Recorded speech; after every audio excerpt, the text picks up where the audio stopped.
Hi! I decided to make a video for this week because I'm probably going to be busy next weekend, so I wouldn't be able to work on the video for the next release, leading to another low effort video. I did use the same doc as the last one as a starting template, but I removed group buys that have already expired and added new ones that I found while researching for this video. If there's anything you wish to hear my thoughts on that I don't talk about in the My Thoughts section, feel free to leave your question in the comments section below and I'll try to get to it as soon as I can. Anyways, without further ado,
I've been waiting and keeping my eye out on this keyboard for some time now, and I'm glad to see that the Lily is finally going on for sale. Gawk is one of my favorite designers in the hobby, and he has designed some truly iconic keyboards and keycaps such as the 7V, Type K, and EPPT Kuroshiro. The Lily is the newest addition to this lineup, and it is a 60% HHKB with a simple top case and a gorgeous bottom weight. The normal edition comes with a sandblasted stainless steel weight that I'm sure will look really nice, but I feel like for this board, you have to go with the polished stainless steel option if you have the cash to do so. In my opinion, it takes a look to another level and just looks sublime.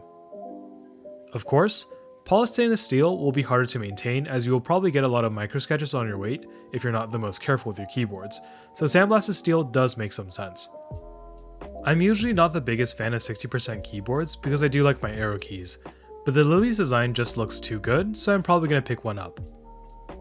Now, for those of you who are also interested in this keyboard, do keep in mind that this is a plateless gas mount keyboard, so it will not have a hot swap PCB available and will be solder only.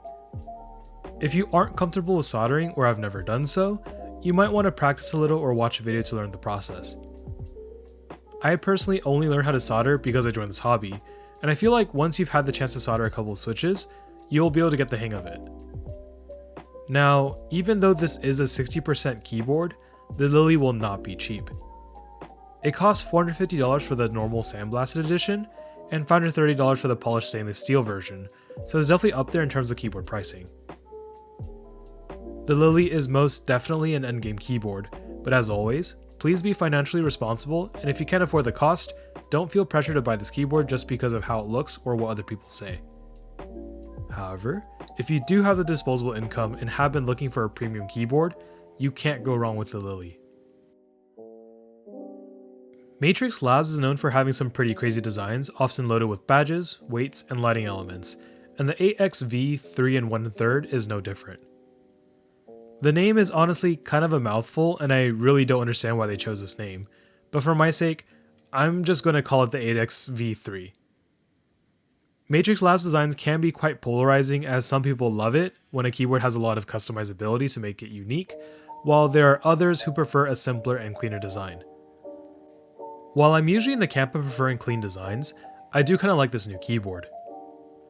I wasn't really sold on the design at first, but then I saw some of the pictures for the 02 themed 8XV3. I'm not sure if that exact badge will be up for sale when this goes up for group buy, but Matrix Labs has done quite a few badge sales, and I've even seen some third-party badges, so you'll probably be able to get some cool custom badges if you wait a bit. The 8XV3 does have a feature that I don't really see in other keyboards, in that it allows the user to choose whether they want the USB-C port on the left or right side.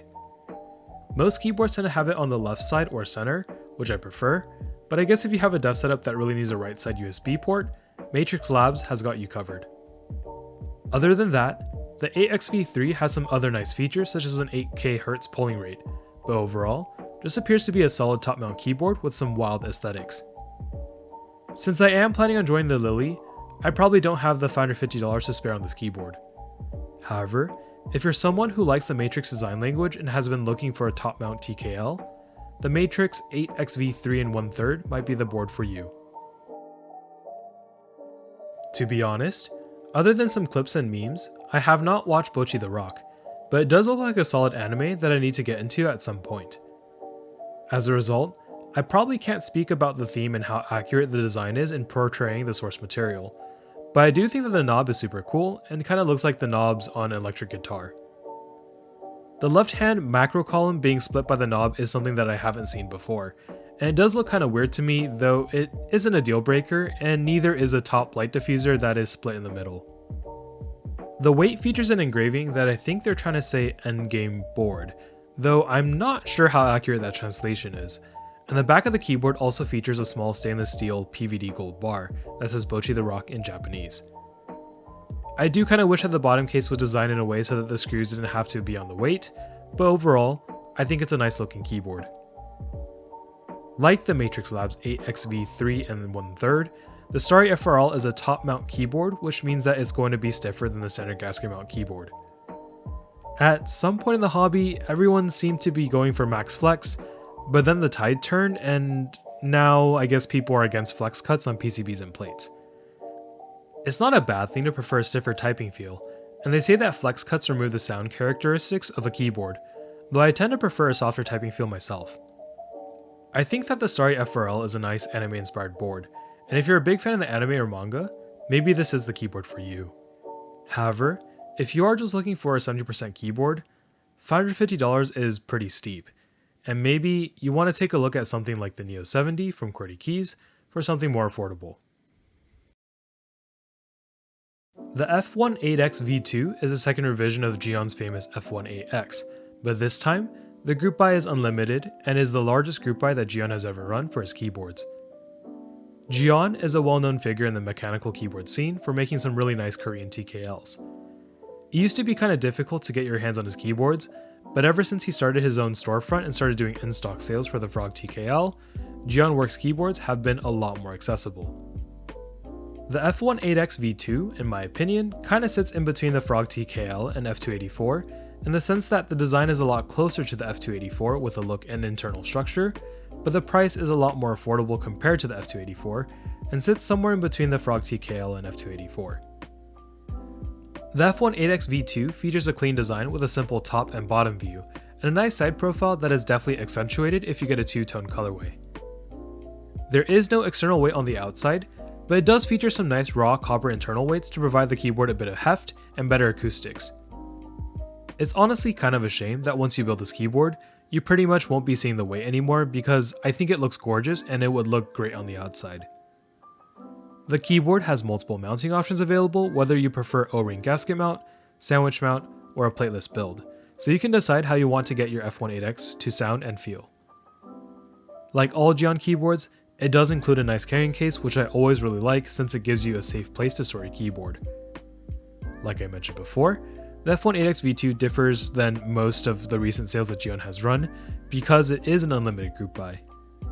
He predicts that he will sell around 800 units for this group buy, which will take around 6 months, which honestly isn't all that bad considering that I've waited way longer for other keyboards.